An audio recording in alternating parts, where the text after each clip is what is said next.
Guys, nandito ako sa bubong. Mag-ano tayo eh.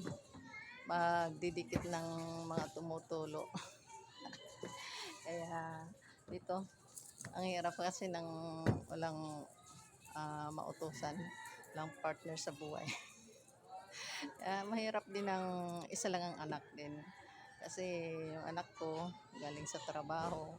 Di mo na yan mautusan. Nako, ang ano niyan, ang laging sinasabi sa akin, mamaya na. Ang mamaya na yan, asahan mo. 1 taon bago masunod. Kaya ang ginagawa ko, ako na lang aakyat. Total kaya ko pa naman. Hindi pa naman hindi pa naman katandaan, hindi pa naman mahina mga tuhod.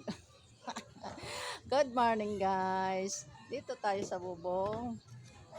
Buda is life. Buda is energetic. Maging positive lang sa buhay. Maski man tayo may problema, ngiti pa rin. Ito, okay pa rin. Ngingiti lang tayo, ngingiti. Kasi yun ang gusto ng Diyos, na may problema tayo, ngiti lang. Thank you guys.